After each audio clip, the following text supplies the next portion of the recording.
Hola, bienvenidos a Esquina Literaria. Les estoy compartiendo la lectura de este libro de George Orwell, 1984. Espero que les esté gustando. Estamos en el apartado número 4. Winston se acercó al habla-escribe, sopló para sacudir el polvo del micrófono y se puso las gafas. Luego desenrolló y juntó con un clip 4 pequeños cilindros de papel que acababan de caer del tubo neumático sobre el lado derecho de su mesa de despacho. En las paredes de la cabina había 3 orificios. A la derecha del habla-escribe, un pequeño tubo neumático para mensajes escritos. A la izquierda, un tubo más ancho para los periódicos y en la otra pared, de manera que Winston lo tenía a mano, una hendidura grande y oblonga, protegida por una rejilla de alambre. Esta última servía para tirar el papel inservible. Había hendiduras semejantes a miles o a docenas de miles por todo el edificio, no solo en cada habitación, sino a lo largo de todos los pasillos, a pequeños intervalos. Les llamaban agujeros de la memoria.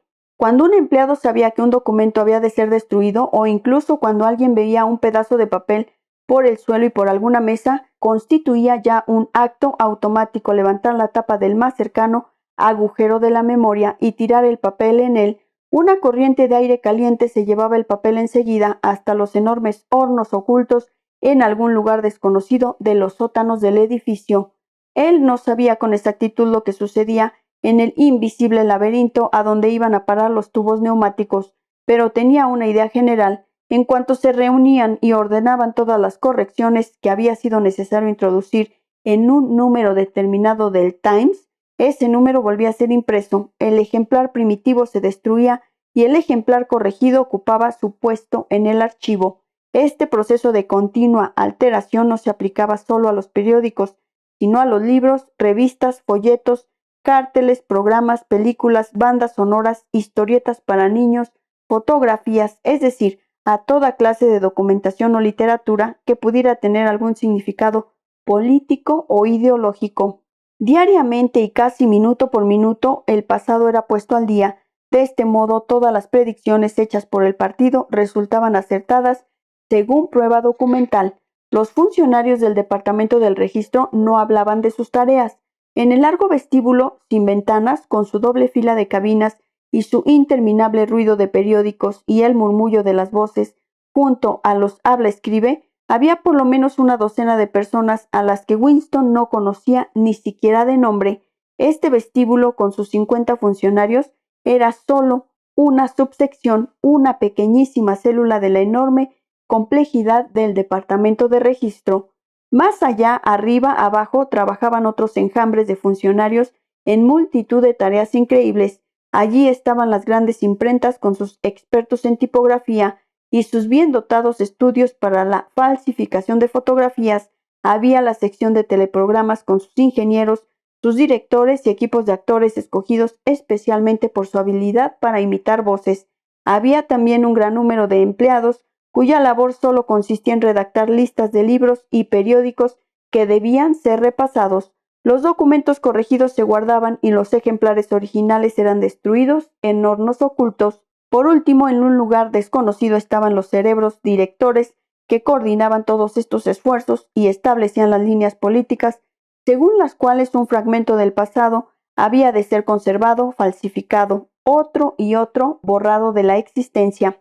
El Departamento de Registro, después de todo, no era más que una simple rama del Ministerio de la Verdad, cuya principal tarea no era reconstruir el pasado, sino proporcionarles a los ciudadanos de Oceanía periódicos, películas, libros de texto, programas de telepantalla, comedias, novelas, con toda clase de información, instrucción o entretenimiento. Había toda una cadena de secciones separadas que se ocupaban de la literatura, la música, el teatro y, en general, de todos los entretenimientos para los proletarios. Allí se producían periódicos que no contenían más que informaciones deportivas, sucesos y astrologías, noveluchas sensacionalistas, películas que resumaban sexo y canciones sentimentales compuestas por medios exclusivamente mecánicos en una especie de calidoscopio llamado versificador.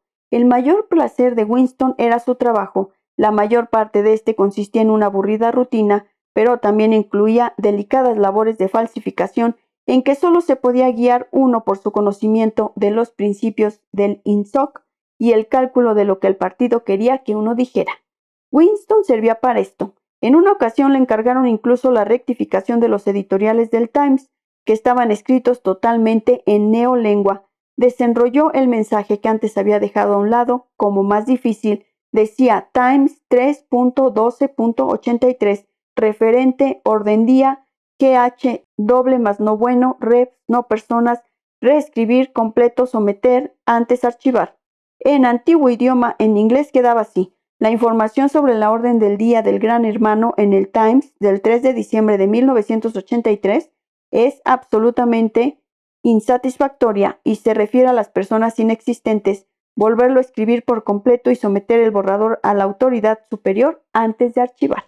Winston leyó el artículo ofensivo. La orden del día del Gran Hermano se dedicaba a alabar el trabajo de una organización conocida por FFCC, que proporcionaba cigarrillos y otras cosas a los mineros de las fortalezas flotantes.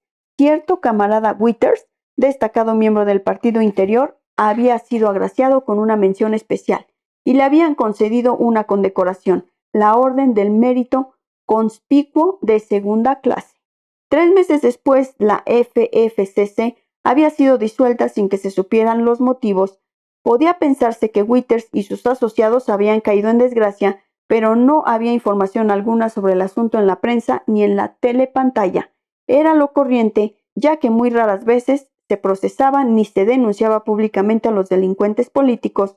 Las grandes purgas que afectaban a millares de personas con procesos públicos de traidores y criminales del pensamiento que confesaban abyectamente sus crímenes para ser luego ejecutados constituían espectáculos especiales que se daban solo una vez cada 2 años. Lo habitual era que las personas caídas en desgracia desapareciesen sencillamente y no se volviera a oír hablar de ellas. Nunca se tenía la menor noticia de lo que pudiera haberles ocurrido. En algunos casos ni siquiera habían muerto. Muy probablemente una docena de personas trabajaban al mismo tiempo en distintas versiones rivales para inventar lo que el Gran Hermano había dicho efectivamente, y después algún cerebro privilegiado del Partido Interior elegiría esta o aquella versión, la redactaría definitivamente a su manera y pondría en movimiento el complejo proceso de confrontaciones necesarias. Luego, la mentira elegida pasaría a los registros permanentes y se convertiría en la verdad. Winston no sabía por qué había caído Withers en desgracia. Quizá fuera por corrupción o incompetencia, o quizá el Gran Hermano se hubiera librado de un subordinado demasiado popular. El único indicio real era el contenido en las palabras reps, no personas, con lo que se indicaba que Winston estaba ya muerto, pero no siempre se podía presumir que un individuo hubiera muerto por el hecho de haber desaparecido. De vez en cuando, algún individuo a quien se creía muerto reaparecía como un fantasma en algún proceso sensacional donde comprometía a centenares de otras personas con sus testimonios antes de desaparecer, esta vez para siempre. Sin embargo, en el caso de Withers, estaba claro que lo habían matado, era ya una no persona. No existía, nunca había existido. Espero que les esté gustando la lectura de este libro 1984 de George Orwell. Leímos el apartado número 4. Los espero en el siguiente video para iniciar la lectura del apartado número 5 de este libro.